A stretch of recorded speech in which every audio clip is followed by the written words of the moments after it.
If you're hunting with multiple dogs, you know you can't afford to forget anything when you're going on a trip. So here's exactly what I'm carrying in my truck every time I'm going out with the dogs. To start it off, obviously, we gotta have somewhere to keep the dogs. So what I've got in here is a 2-dog dog box. They each got their own side. They're divided in the middle, so they can each have their own space. Inside, I've got a Momarsh cot, so if we're on a longer trip, they got a comfy spot to sit or lay down, or just enough room to be able to be comfortable no matter what we're doing. Obviously, when you're doing any sort of hunting, you need to have water with the dogs. So I've got this Dakota Dash 3.5 gallon water keeper. So you just lay it down, water flows through it. You can let the dogs drink out of it, tip it back up, and all the excess water flows right back into it. So that way you're not having to refill it 24/7. Keeps all the water nice and tidy for you.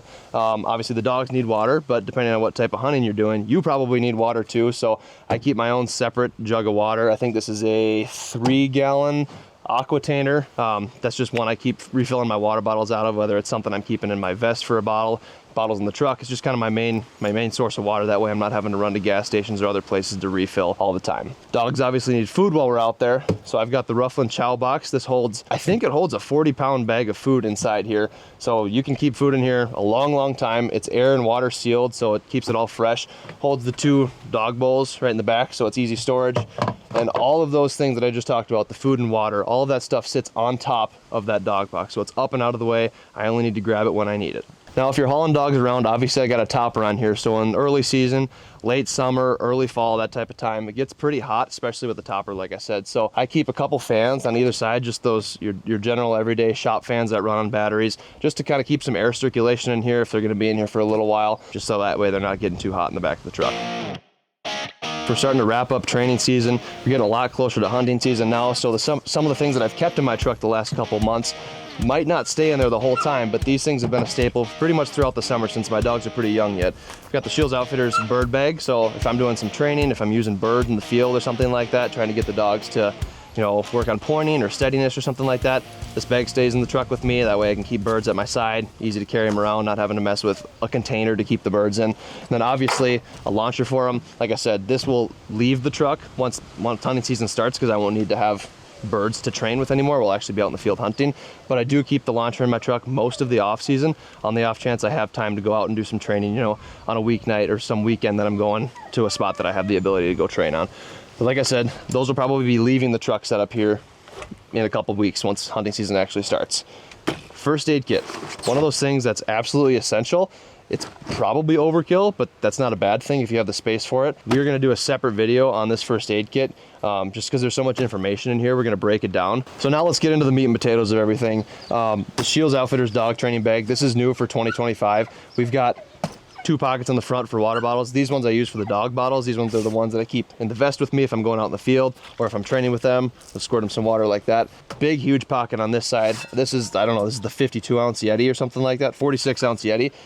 That fits it fantastically. Also, big Nalgene's fit great in here too. So lots of big oversized pockets on the front side for whatever you need. I keep forceps and a nail clippers in here just in case, you know, dog's got a nail problem or they're just getting too long, just need a quick clip. Keep those in there just in case. Depending on what type of terrain you're hunting with the dogs, if it's woods, if it's prairie, whatever, you might run into fleas and ticks. So keep a flea and tick comb in the side here. And also I keep flea and tick spray in the main pouch of the bag, just in case. It's one of those things you'd rather have it and not need it than need it and not have it. So dogs like to fetch. It's a nice training tool, so I always keep a bumper in that bag, no matter what. If it's just hyping the dogs up before a hunt, if it's getting them interested in something like that, just keeping a bumper in the bag, it's one of those things you just should always have.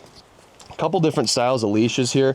So I've got your basic, you know, 6-foot leash that I'll just keep in there if you ever need an extra one. And then I have a heel leash.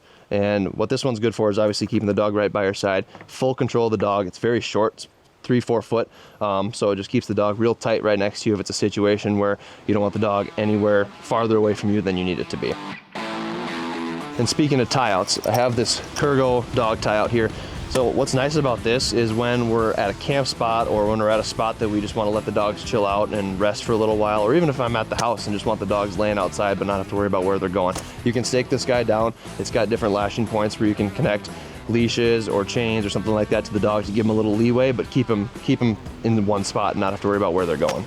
Next thing I got in here is a check cord. So this is a 30-footer, and what I've used this for a lot more than anything is training situations. So one of my younger dogs is 10 months old, so it's hooking him up and then being able to control him within 30 feet. So it's working on his pattern, bringing him this way, bringing him that way, making sure he's staying in the range that I want him to stay in, but then also bringing him in on birds. Like I said, if I'm using that launcher before, I don't want him just to run up on it if he doesn't get the scent right away. I want to be able to control how quickly he gets to it, where he's coming at the launcher from, how he gets to that bird, and then also safety, obviously. If you're out hunting, there's a lot of things that can get at your dog, you know, porcupines, snakes, coyotes, anything like that. Safety aspect, it's always nice to have a check cord. And speaking of safety, I've got an extra of these SCHEELS Outfitters performance dog vests. So the dogs always have one of these on early through late season, no matter where we're running, where we're hunting at. Keep an extra in the bag just in case, but a couple of good features on this is it's got a really durable fabric on the top, and the reason that it's on the top is for if your dog's going underneath, you know, barbed wire fences or anything like that, this is going to stop that barbed wire from puncturing your dog's back or giving it a cut on the back or ripping into skin or anything like that. On the front side, there's this chest plate right here, and what that's really good for, obviously, if the dog's running fast and, you know, hits sticks, hits fence posts or anything like that, this is going to stop any of that stuff from puncturing the dog. So just going to one extra layer of protection to keep that dog safe. So one of the nice parts about this vest is it fits a wide variety of dogs. There's a ton of sizes, and what I run for my dogs are both about 55 pounds, and they're in a size medium. So the reason they're in a size medium is because on this Velcro, it's about 4 inches wide, so you can overlap it and cut off the excess. It's seam stitched every 1 inch, so that way when you cut it off, none of the fabric is fraying out, but you can get it to form fit your dog perfectly and just custom tailor it to that dog. It's been tested and tried on, you know, hundreds of dogs, a bunch of different breeds, labs, Vizslas, wire hairs, short hairs, pointers, anything like that. We've tested it on that. This is actually a prototype, so we're in the field using this stuff, testing it on things, and we're very proud of this vest and the way it came out. So like I said, my dogs are 55 pounds. I run a size medium, but if you are curious about what size your dog needs, or if you get one of these and you're trying to figure out if it's the right size or not, one of the telltale signs is a rub spot. So if the corner of this chest plate right here starts to rub on the dog, that means you need to size down.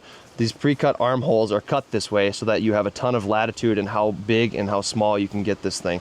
So if you have a rub spot on one of these corners of this chest plate, or if the dog's got a rub spot on their fur or hair, that means you need to size it down and get a little bit tighter to the dog.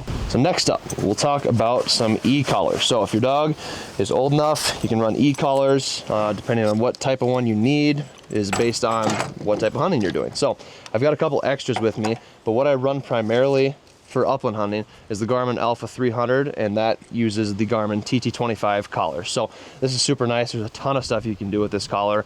Tracks it, it can do stimulation, can do just about anything a guy would ever need. So this is what I have on my dogs 99% of the time when I'm hunting upland birds. However, if anything were to happen with either of those collars, this handheld, anything like that, I don't want to have to stop a hunting trip mid-trip just because a collar stopped working or a handheld isn't working anymore. So I always bring backups, and these backups are the ones that I use a lot of the time for waterfowl hunting if I'm going to do that at all. So this is the Garmin Sport Pro, and it uses the PT10 collars, and these ones I just keep in here pretty much 100% of the time, no matter what I'm doing, as backups. And obviously with backups and with your primary ones, charging cables. Do not forget charging cables, because the worst thing you could possibly do is get hours away from your house, pumped up to hunt, and you go to put the collars on and everything's dead and you have no way to charge it. So don't forget extra chargers. And along the lines of extras, I've got an extra satellite antenna wire for the dog collars in case one snaps, one breaks. It's really easy to replace it. So I always have an extra one of those in there on the off chance something happens. A couple things I keep in here for myself, blister pads. Nothing sucks more than walking a bunch of miles in a day and having blisters. So having these with you just in case is a game changer. Obviously repair patches for shirts, coats, jackets, pants, even boots. These work really well just to have as a just in case backup if you tear something. And obviously you got some essentials like an extra headlamp, depending on what you need. If you're at the back of the truck, if you're walking the dogs at night, taking them to the bathroom or something like that, headlamp's obviously handy to have. And then depending on where I'm using this bag, I've just got a pop open water bowl or something quick and easy to have in there as a backup. If you have questions on any of the gear or any of the reasons why I have it with me in certain situations, shoot them in the comments below. Hope you guys get a ton of opportunities to go out this year and drop dogs and put some of these products to use. Thanks for watching.